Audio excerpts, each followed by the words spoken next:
sementara ini adalah tampilan grup ya untuk terhitung di malam ini. Kalau gua geser ke atas kalian bisa perhatikan sendiri.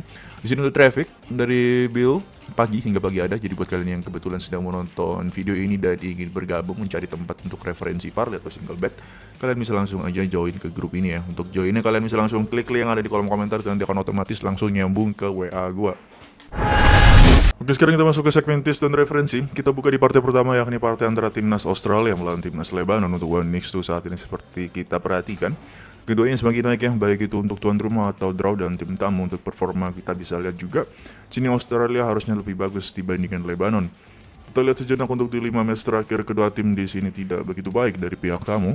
Dan untuk Australia baru aja kemarin kalah di Asian Cup ya, kalah melawan South Korea dengan skor 1-2. Untuk produktivitas gol kalau kita perhatikan di sini menurut gue di kedua tim ini tidak begitu produktif ya. Namun kalau harus dibandingkan tentu Australia di sini lebih unggul di atas kertas. Head to head di sini terlalu lama kita tidak bisa jadikan patokan. Langsung aja kita bergeser untuk pasaran yang dibuka oleh Bandar. Di sini dibuka di angka 2 untuk keunggulan tim Australia, sempat naik turun ke 2/4. Dan hingga saat ini balik lagi ke turun kedua dan tidak menutup kemungkinan nanti sore mungkin akan bisa stuck dan di angka 2/4.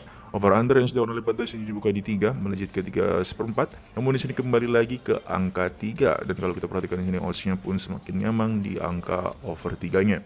Langsung aja kalau dari perubahan pasar yang terjadi dan kita cocokkan dari data statistik ya yang kita amati bersama.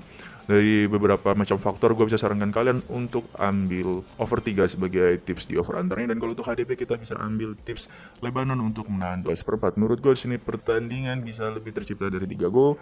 Di sini Lebanon mampu mencetak gol, Australia mampu menang namun tidak bisa melewati pasaran yang disediakan oleh Bandar. Selanjutnya kita beralih ke partai antara Indonesia melawan Vietnam. Untuk One Next 2 saat ini odds terus semakin turun, odds tim tamu pun juga semakin turun, yakni tim Vietnam. Untuk performa kedua tim tidak begitu baik, di mana Indonesia hanya lebih unggul 1 kemenangan aja, sisanya di sini mereka menelan kekalahan. Untuk head to head di 5 match terakhir mereka, produktivitas gol dari kedua tim ini pun kalau harus dibandingkan, di sini Vietnam lebih unggul 1 poin di konteks untuk produktivitas gol ya. Untuk pertemuan terakhir di tahun 2024 dan 2023 di sini ada 3 match. Kedua tim mampu memenangkan masing-masing 1 pertandingan, sisanya ada hasil imbang di AFF yakni dengan skor 0-0. Di sini Indonesia akan bermain di kandang dan kalau kita bergeser untuk ke pasaran yang disediakan oleh Bandar, di sini awal dibuka oleh setengah langsung turun ke angka 1/4 untuk keunggulan tim tuan rumah Indonesia. Over under yang disediakan di sini 2/4 belum naik sama sekali ke 2,5. Tidak menutup kemungkinan di sini mungkin akan tetap stagnan di 2/4 hingga pertandingan akan dimulai.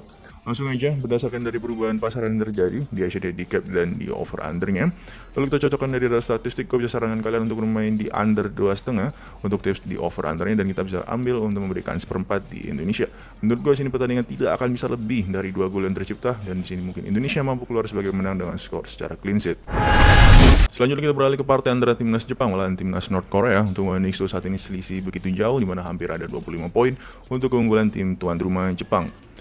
Untuk performa di sini North Korea hanya mampu menang 1 kali aja melawan Myanmar, sedangkan Jepang di sini baru aja kalah melawan Iran. Untuk head to head di 5 match terakhir produktivitas gol dari kedua tim tentu Jepang lebih unggul. Namun kalau kita jumlahkan untuk persentase over dari kedua tim, di sini menurut gua mampu melewati di pasaran angka 3.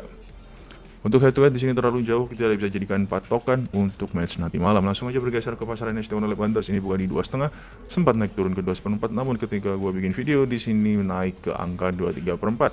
Tidak menutup kemungkinan kalau terus-terusan seperti ini mungkin akan bisa naik ke pasaran 3. Over under yang disediakan di sini 3/4 belum menyentuh ke angka 3,5 untuk saat ini. Cukup tipis di Asian Handicap dan di over undernya. Jadi kalau dari perubahan pasar yang terjadi dan dari data statistik yang ada, aku bisa sarankan kalian untuk memberikan 2,5 ambil tim tuan rumah Jepang dan bermain di over 3. Menurut gue sini pertandingan mampu didominasi oleh Jepang baik di babak pertama atau di babak full time. Selanjutnya kita beralih ke pertandingan antara timnas South Korea melawan Thailand. Untuk One Next 2 saat ini yang kita lihat bersama, semakin turun untuk odds dan odds kemenangan tim tamu Thailand. Untuk performanya di sini South Korea kemarin kalah ya di pertandingan terakhir mereka di AFC dengan di Asian Cup dengan skor 2-0 melawan Yordania. Thailand mereka kemarin hanya mampu menang melawan Kyrgyzstan 1 kemenangan. Sedangkan untuk head to head di 5 pertandingan terakhir, kolektivitas gol dari South Korea sini cukup baik dan kalau kita perhatikan juga South Korea adalah salah satu tim favorit yang juga sering kebobolan. Sedangkan untuk Thailand di sini tidak begitu produktif ya di 4 match terakhir mereka di Asian Cup.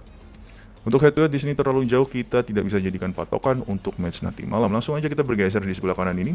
Pasaran yang dibuka oleh Bandar di sini buka di angka 1,5 langsung melejit ke angka 2,5. Namun untuk saat ini pasaran turun ke 2/4 bahkan menyentuh ke angka 2. Over under yang disediakan di angka 2,5 melejit ke angka 3/4 dan ketika gue pin video di sini stagnan dan nyaman di angka 3. Langsung aja kalau dari perubahan pasaran yang terjadi dan kalau kita cocokkan dari data statistik yang amati bersama dari berbagai faktor, gue bisa sarankan kalian untuk mengambil Thailand di HDP menahan 2,5 dan bermain di over 3. Menurut gue di sini South Korea mampu menang namun tidak bisa melewati pasaran yang disediakan oleh Bandar dan bisa tercipta lebih dari 3 gol. Selanjutnya kita beralih ke partai terakhir untuk video kali ini, yakni adalah timnas Singapura melawan China. Untuk Next tuh saat ini odds draw yang semakin turun, odds kemenangan tim tuan rumah dan tim tamu di sini semakin naik. Performa dari kedua tim di sini Singapura ada 3 kemenangan dan 2 kekalahan, sedangkan China belum sama sekali memetik kemenangan dari 5 match terakhir mereka. Dari 5 match terakhir mereka sini produktivitas gol dari kedua tim pun tidak bisa melebihi over under yang disediakan di beberapa pertandingan terakhir mereka. Untuk head to head di sini terlalu lama, kita tidak bisa jadikan patokan untuk pertandingan nanti. Langsung aja kita bergeser untuk ke pasaran yang disediakan oleh Bandar. Untuk di Asian Handicap di sini China sebagai tim tamu memberikan 1,5 sempat turun ke 1/4. Dan ketika gue bikin video di sini masih stagnan di angka 1,5 namun tidak ada perubahan yang signifikan di odds-nya. Untuk over under yang disediakan di sini hanya dibuka di 2,5, belum menyentuh ke angka 2,3/4 atau belum turun. Namun menurut prediksi gue di sini pasaran mungkin akan turun ke angka 2,4. Langsung aja dari pasaran yang disediakan oleh Bandar dan dari data statistik yang kita peroleh bersama, gue bisa memberikan kalian saran untuk menahan 1,5 pilih tim tuan rumah Singapura dan bermain di over 2,4. Menurut gue sini pertandingan mungkin bisa draw atau di sini China mampu menang selisih 1 gol aja. Jadi tadi 5 match untuk Asia World Championship ya, kualifikasi. Buat kalian yang ingin mengakses bagaimana gue meracik parlay berdasarkan referensi yang ada di video, kalian bisa langsung aja kontak WA gue. Kalian bisa langsung klik link yang ada di kolom komentar.